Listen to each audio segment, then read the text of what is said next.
안녕하세요. 추세로 주식 투자하기입니다. 미국 주식은 2주간의 하락으로부터 탈출하여서 다시 반등을 했습니다. 주중에 신고점을 터치하고 금요일에 약간 내려앉은 상태입니다. 여러 가지 경제 지표가 베스트가 아닌데도 불구하고 상승 추세를 유지하고 있습니다. 마냥 좋지만은 않다는 우려의 목소리가 조금씩 나오긴 합니다. 자세히 하나씩 차트를 살펴보겠습니다. 나스닥 주간 차트입니다. 주봉 차트가 4월 이후로 50일 이동평균선 위에서 지속적으로 상승하고 있습니다. 그래프의 기울기가 다소 낮아지긴 했습니다. 3주 연속으로 종합지수가 떨어지는 상황을 피해가서 다행입니다. 2주 하락 이후에 상승 반전했습니다. 어, 결론적으로 나스닥 종합지수는 한 주간 1.14% 상승했습니다. 거래량은 다소 줄어들었네요. 9월 중순에 있는 연준의 기준금리 인하 결정 여부에 따라서 좀 투자 상황이 달라질 거라고 생각이 듭니다. 투자자들은 대부분 모든 관심이 그쪽에 쏠려 있는 것 같고 그래서 관망세가 있을 수밖에 없는 것 같습니다. 자, 나스닥 지수의 일간 차트입니다. 월요일에는 미국은 휴장이었습니다. 4거래일 동안 있었는데요. 거래가 화요일에 갭 하락으로 출발을 해서 주간 내내 상승한 걸로 보여집니다. 주중에는 전고점을 터치하기도 했습니다. 나스닥뿐만 아니라 S&P 500 지수와 다우 지수도 주중에 전고점을 터치하는 기록을 보여주었습니다. 요일별 분봉 차트입니다. 지난 금요일 하락에 이어서 이번 주 화요일에 개파락으로 출발한 지수는 장중에 상승 반전을 했고요. 이후 수요일, 목요일 지속적으로 수익을 쌓아 나갔고 금요일 오전에 전고점을 갱신했지만 경제지표 발표로 인해서 전고점 돌파는 다시 다음 기회로 미루게 되었습니다.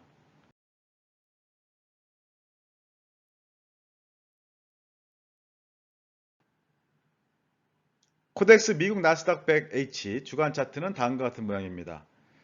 50일 이동평균선이 잘 받쳐주면서 상승하고 있습니다. 한 주간 0.33% 상승했습니다. 미국 주식은 실망스러운 경제 지표에도 불구하고 그 기세는 다소 떨어지긴 했지만 여전히 상승 추세에 있습니다. 9월 중순에 있는 금리 인하가 변수가 될 가능성이 있는데 전망하기보다는 대응하는 자세로 기다려 보겠습니다. 지금부터는 코스피 종합지수 살펴보겠습니다. 나스닥 종합지수에 비교하면 코스피 종합지수가 상승세의 둔화도가 더 큰 느낌입니다. 지수 3200포인트를 쉽게 훌쩍 뛰어넘지 못하고 있네요. 워낙 강하게 급등한지라 잠시 쉬어갈 만도 합니다. 한 주간 0.6% 상승하며 한 주를 마감했습니다. 코덱스 200입니다. 종합지수와 비슷한 정도로 수익을 확보했고요. 월요일 제외하고는 주간 내내 오르는 모습이었습니다. 전고점 대비 하락은 1%대로 줄였습니다. 전고점을 뚫고 올라가지도 못하고 그렇다고 전저점을 뚫고 내려가는 것도 아닙니다. 막대 차트의 길이는 변동성의 크기를 나타낼 텐데 제가 볼 때 미세하게나마 최근 들어 변동성이 좀 줄어드는 것처럼 보입니다. 이러다가 방향성을 정한다는 어떤 이론을 책에서 제가 본 기억이 나네요. 한번 지켜볼 만한 사항이겠습니다. 다음은 타이거 반도체입니다. 종합지수와 변화 패턴이 비슷합니다. 월요일 하락 이후 내내 상승하여서 하락을 만회하고 한 주간 0.15% 상승했습니다. 전고점 대비 하락은 여전히 2%대를 유지하고 있습니다.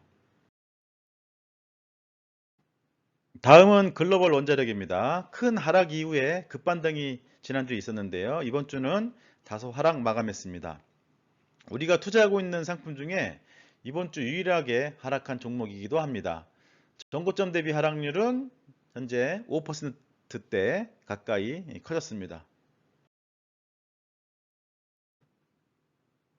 K방산입니다. 이번 주 강하게 상승했습니다. 2% 이상 상승했는데 주 후반부에 하락이 좀 아쉽네요. 전고점 대비 하락은 6%대로 하락률을 조금 줄여주었습니다. 지난주에 엄청난 상승을 보여준 조선업종은 이번 한 주는 쉬어가는 느낌입니다. 사실 한 주 0.7% 상승은 작은 수준은 아니지요. 그동안의 변동성에 비하면 그렇다는 얘기입니다. 고점에서 1% 정도 떨어지지도 않은 채 추세를 유지하고 있습니다. 고배당주 채권 혼합입니다. 한 주간 0.18% 상승했습니다. 50일 이동평균선을 넘나들면서 횡보하고 있습니다. 전고점 대비 하락은 줄이지 못하고 유지하고 있네요. 요 상품은 채권형 상품이니까, 그리고 뭐 실적도 그렇게 좋지 않고, 그래서 우선 우리 편입 상품의 리스트에서 제외를 하도록 하겠습니다. 추가적으로 추후에 금리 인하 상황을 좀 보고 채권 상품을 추천드리도록 하겠습니다. 지난주에 새롭게 편입한 타이거 200 중공업입니다. 조선과 방산, 원자력이 골고루 포함된 상품이라고 설명드렸습니다. 한 주간 2.37% 강하게 상승했습니다. 역사적 고점 수준입니다. 전체적으로 주간 수익률과 전고점 대비 하락폭을 정리한 테이블입니다. 나스닥과 코스피 종합지수는 고점 부분이고요. 자산의 대부분을 비교적 맘 편하게 투자할 수 있는 대표 추천 상품이라고 말할 수 있습니다. 좀 더 공격적인 아래의 상품들도 투자할 수 있겠는데요. 이번 주는 글로벌 원자력을 제외하고는 대부분 상승했습니다. 방산과 중공업 상품이 강하게 상승한 것을 확인할 수 있습니다. 글로벌 원자력과 방산은 전고점 대비 하락률이 여전히 유지되고 있는 상황입니다. 자, 최근 1, 3, 6개월 수익률 평균 기준으로 탑 30 리스트를 정리해 보았습니다. 먼저 15등까지 리스트입니다. 친환경 조선 해운 액티브가 글로벌 히트류엔 전략자원 생산 기업에 선두를 내주었네요. 30등 내 상품 중에 저는 우리가 선택하지 않은 상품 중에서는 글로벌 히토류엔 전략자원 생산 기업 이 상품하고 글로벌 금 채굴 기업이 눈이 좀 가는 편입니다. 이 두 상품은 모니터링 리스트에 포함하도록 하겠습니다.